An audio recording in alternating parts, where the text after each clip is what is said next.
I'm glad to join you again as we celebrate the great gift to the church of two of my favorite martyrs, one a bishop, one a chancellor of England, St. John Fisher and St. Thomas More, martyred very close to each other in date, 1535.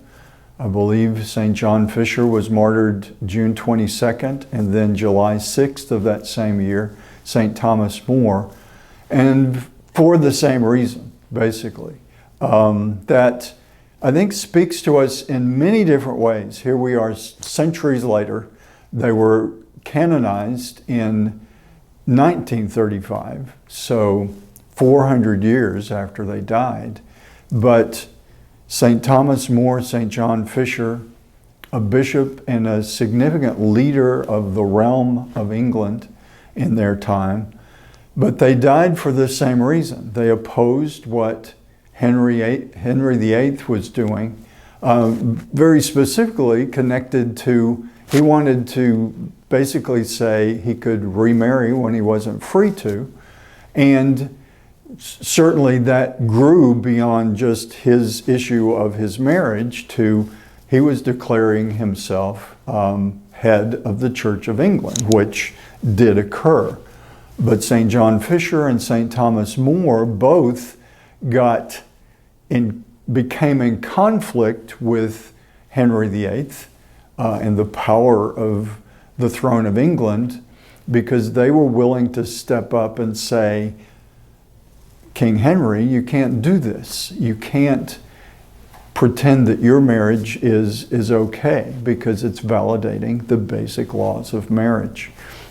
Certainly, we're in a time when the understanding of marriage between a man and a woman, a commitment for life, open to children, is being attempting to redefine that in ways that it can't be redefined. But we could say, in a very real sense, tying it to our present day issues, that Henry VIII was seeking to redefine marriage to suit his own purposes.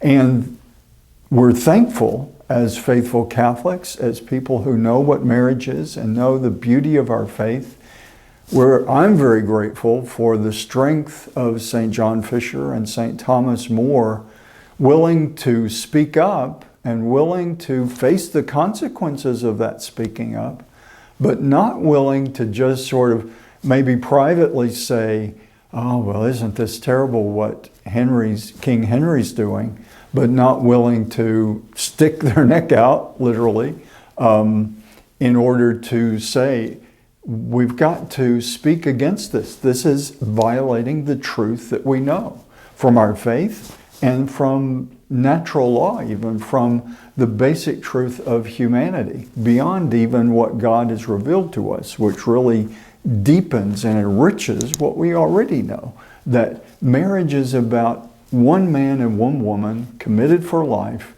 open to children. So that all ties together. And so even though they died more, approaching 500 years ago, they are modern day significant martyrs, which means witnesses.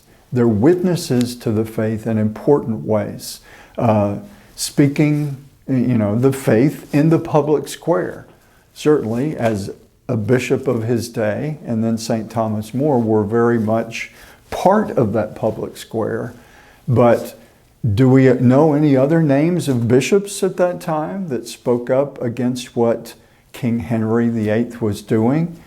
And we certainly do know of many other officials of the realm, as they say, who were basically cooperating with Henry VIII and allowing him to manipulate things so that he could remarry and ignore what the church had declared that he couldn't.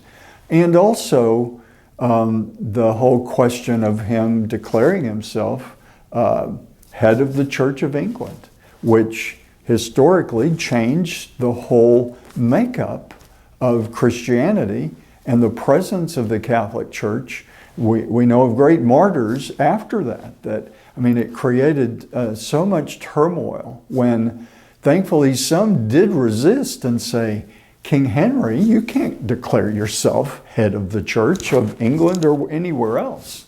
Jesus Christ is the head of the church, and the earthly head is the Pope of that time and of whatever time. But the drama of that St. John Fisher and St. Thomas More entered into and ultimately gave their lives for really was critically important.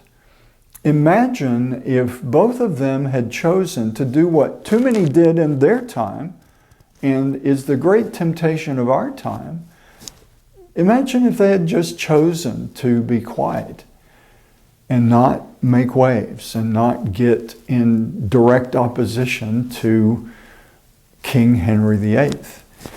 They may have lived many more years, but they wouldn't be saints, and they wouldn't have had an impact that has inspired many since their death, and certainly in England itself, with people clinging to their Catholic faith, even when at times they had to literally go underground.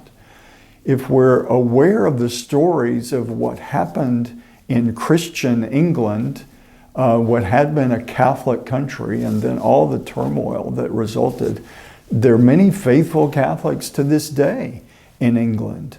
But for many years it became verboten. A living of your Catholic faith was simply not possible to do so freely in England. And there are many inspiring stories of martyrs and families, and many through those years who said, we're not going to deny Jesus Christ and the church that he's established, the Catholic Church, no matter what voices tell us we must do so.